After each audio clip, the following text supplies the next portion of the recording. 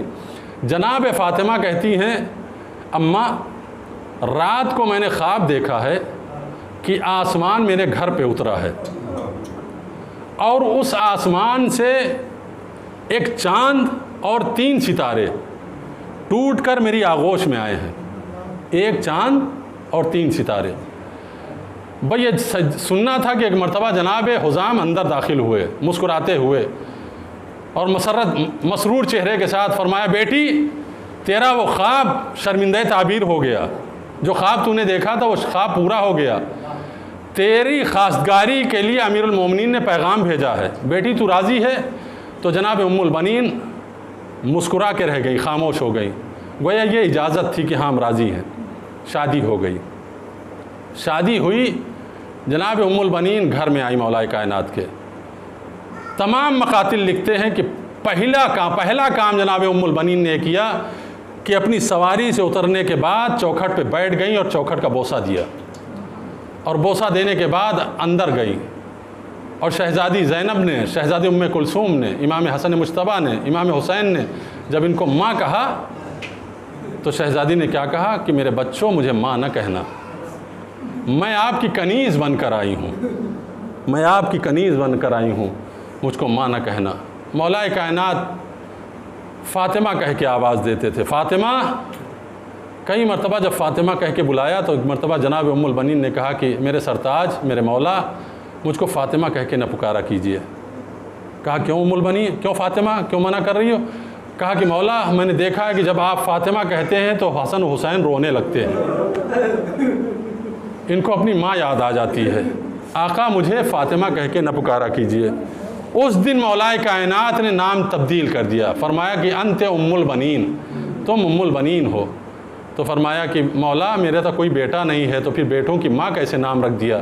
فرمایا ام البنین اللہ تمہیں 4 بیٹے عطا کرے گا، اور ام البنین جو تم نے خواب دیکھا تھا نا، اس خواب کی تعبیر یہی ہے کہ ایک بیٹا تمہارے چاند جیسا ہوگا، 3 بیٹے تمہارے ستارے جیسے ہوں گے، جو چاند جیسا بیٹا ہوگا اس کا نام ابو الفضل العباس ہوگا، وہ قمر بنی ہاشم ہوگا۔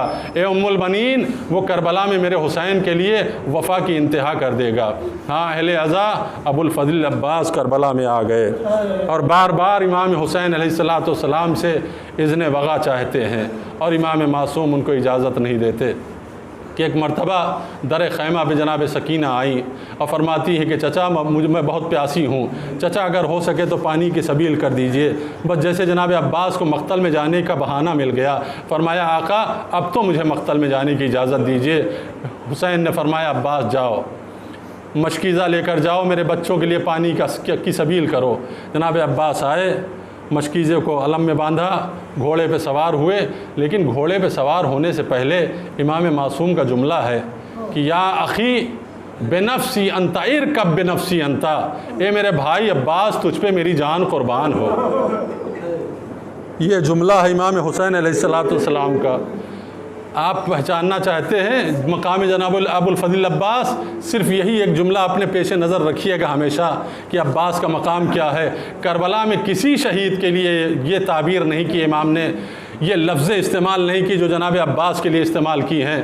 فرمایا بنفسی انتا یا اخی، اے میرے بھائی میری جان تجھ پہ قربان ہو، گھوڑے پہ سوار ہو جاؤ اور جا کے فرات سے پانی لے کر آؤ۔ جناب عباس آئے، فرات کے اندر داخل ہوئے، مشکیزے کو بھر کے فرات سے باہر نکلے اور رجس پڑھتے ہوئے باہر نکل رہے ہیں کہ اے نفس حسین کے بعد زندہ نہ رہنا، اے نفس حسین کے بعد ذلت ہے زندگی میں، حسین کے بعد ذلت ہے حیات میں، حسین کے بعد میں حیات نہیں چاہتا ہوں۔ یہ کہتے کہتے آگے بڑھ رہے ہیں کہ ایک مرتبہ ایک لائن نے آگے بڑھ کے ابو الفضل عباس کے داہنے بازو پہ وار کیا۔ مولا ابو الفضل عباس نے علم کو بائیں ہاتھ میں لیا، مشکیزے کو سنبھالا، ایک لائن نے بائیں ہاتھ پہ وار کیا، بایاں بازو پہ قلم ہوا، شہزادے نے شیر نے اب سکینہ کی مشق کو اپنے دانتوں سے دبایا اور آگے بڑھتے رہے۔ مقتل کے جملے ہیں، جناب عباس کی ایک ہی خواہش ہے کہ یہ پانی کسی طرح سے خیمے کے اندر پہنچ جائے، کسی طریقے سے سکینہ تک پہنچ جائے، لیکن جیسے ہی ایک تیر آ کر مشکیزے پہ لگا اور مشکیزے کا پانی گرا تو جملہ ہے مقتل کا کہ وہ ابو الفضل عباس جس کا داہنا بازو قلم ہوا تو درد کا احساس نہیں کیا، بایاں بازو قلم ہوا پیچھے مڑ کے نہیں دیکھا، جیسے ہی مشکیزے پہ تیر لگا عباس کے بڑھتے ہوئے قدم رک گئے اور ایک مرتبہ سر آسمان کی طرف بلند کیا۔ جملہ سنیں گے جناب عباس کا، سر بلند کر کے فرماتے ہیں اللہم اشہد انا اطفال الحسین عطشان، اے اللہ گواہ رہنا حسین کے بچے پیاسے ہیں، اے اللہ گواہ رہنا حسین کے بچے پیاسے ہیں۔ یہ کہنے کے بعد حسین نے گھوڑے کی مہار کو فرات کی طرف پھیر دیا۔ ابو الفضل عباس کے قریب اب بھاگی ہوئی فوج سمٹ گئی، ایک لائن نے آ کے تانا دیا عباس تمہاری شجاعت کیا ہوئی؟ بڑی حسرت سے اس کا منہ دیکھا اور دیکھ کے رہ گئے اور فرمایا اگر میرے بازو ہوتے تو بتاتا کہ میری بہادری کیا ہوئی۔ بس ایک مرتبہ آنکھوں میں تیر لگ چکا ہے، ابو الفضل عباس کے ہاتھ قلم ہو چکے ہیں۔ وہ شخص کہ جس کے ہاتھ قلم ہو چکے ہوں آنکھوں کا تیر نکالے تو کیسے نکالے؟ مولا فرماتے ایک مرتبہ میں نے اپنے دونوں گھٹنوں کو بلند کیا، سر کو خم کیا، دونوں گھٹنوں کے درمیان تیر کو پھنسا کے کھینچنا چاہا کہ ایک مرتبہ ایک لعین نے میرے سر پہ گرز مارا، میں تیورا کے زمین پہ گرا، وہ تیر میرے آنکھوں میں پیوست ہو گیا۔ میں نے آواز دی آقا مدد کو آؤ، اے حسین میری مدد کو آؤ۔ اے میرے آقا میری مدد کو آؤ۔